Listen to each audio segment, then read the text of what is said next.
Welcome back, everyone. Now we are moving to the student sessions. The first contribution is from Jorge López Rodríguez-Monteverde.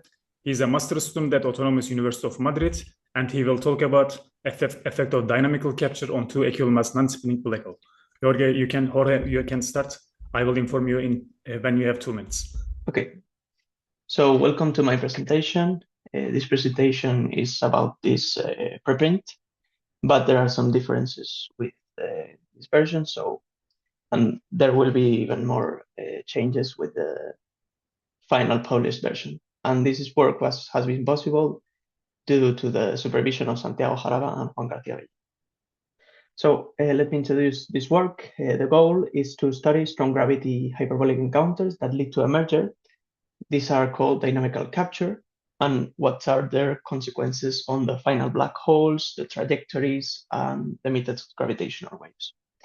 There are some previous works on related topics that I list here. And in our study, we deal with equal masses and non-spinning black holes.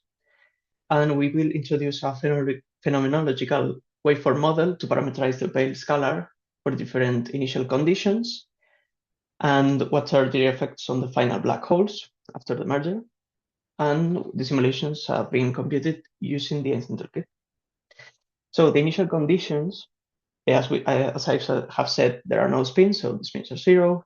The initial conditions are symmetric, and the initial distance is fixed to 100 m coordinate distance with equal masses, and we will vary this quantity p, the linear momenta, and the incidence angles. So as we can see, if we increase, these are the ranges of initial conditions our simulations live in, and as we can see, if we increase the initial linear momenta, the ranges of incidence angles reduces. This makes sense because the slower a black hole moves towards another, the less energy it requires to lose to achieve a regime of capture. So we expect that these ranges of incidence angles decrease, but for really highly relativistic regimes, we see that these angles increase again, and I will explain I will offer a possible explanation of why this occurs later. So the general behaviors of our simulations, the really low incidence angles, we can see that they move towards one towards the other, and they follow a really close hyperbolic encounter here. In the order, they get close to each other in the order of Schwarzschild radius, and here they emit a strong gravitational wave burst that we can see here, this first emission that we called, and during this hyperbolic encounter, a spins are induced, and there is a mass increase.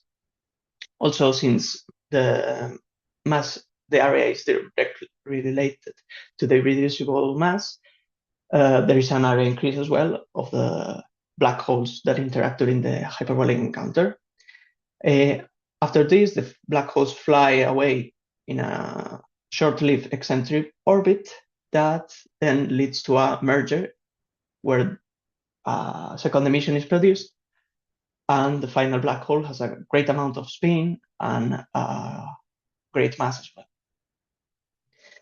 So why the spin induction and the mass increase occurs? Basically, it's due to tidal torquing and tidal heating respectively, and this essentially means that when the black holes are very close to each other, they start emitting gravitational waves, and some of the gravitational waves get trapped onto the horizons of both black holes. And since gravitational waves carry angular momentum and energy, they receive a greater spin and a greater mass respectively. So this is expected. And in the previous example, the final mass of the final black hole, the mass of the final black hole has this value, which is greater than the rest mass of the total rest mass of the system before the close hyperbolic encounter. So we can see that the tidal heating, so the mass increase, can lead to some really massive black holes.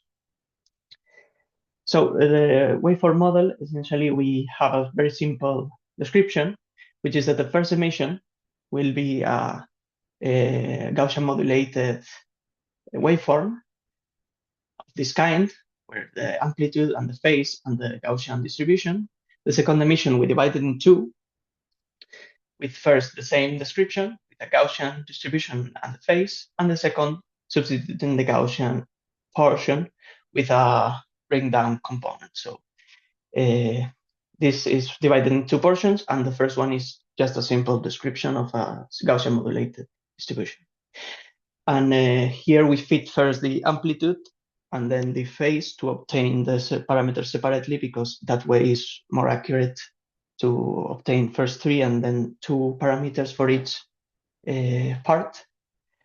And we see that they perform really well, except maybe at the tails, where it is expected that they don't perform that well, because we assume that the frequency is constant. And because of Kepler's law and how they relate to the gravitational waves, the frequency is not actually constant, but the description seems to match quite well.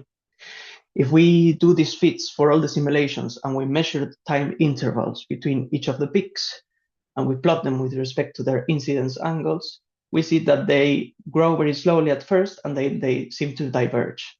This divergence behavior is expected because we go from a dynamical capture regime where there are two emissions to, after a certain threshold angle that we call, to a pure scattering event, where there is no second emission, so this delta t would be infinite. And we obtain, with help of this waveform, naive waveform model, these values of the threshold for each of the simulations. That will also help us normalize the x-axis, because the angles that we saw in our simulations have really different values. So this actually helps us have more compact plots. If we plot these threshold angles with respect to the initial linear momentum, we see that they follow this trend, which is shown here. And at first, I expected that this saturated always decreasing monotonously up to a certain value, but they seem to increase again. And one possible explanation of why they increase again is that for really high relativistic initial linear momentum, there is a non-negligible spin induced by the what I said earlier, and this introduces a new term. For example, in this simple Hamiltonian description, spin, that when the two spins are equal and in this case aligned with the angular momentum, they introduce attractive contributions to the dynamics of the system. So we would need to have a higher incidence angle to reach the threshold value. So it is expected that if you have new attractive components, we would need to increase the incidence angle again. If we plot the parameters obtained for the first emission of the Weyl scalar for all the simulations, we can see that they perform really well they have really well-defined trends, and we fit them to these two types of dependencies. And some of these cases seem to differ from the linear behaviors quite a bit, first growing and then decreasing, as we can see here and here. But essentially, they match really well with this model. I will explain later why this may occur. And if we study the merger and ring down parameters, the time, the T0 of the second emission is very well defined, but there are some other parameters. We have erratic behavior and really high oscillations. And this may be due to the fact that at low incidence angles, so for example, in this area here, they perform a bit better, but in this area, the tails of the two emissions are very close to each other, and they will have very non-linear behaviors. And also, in essence, we do a naive description of this second emission divided in two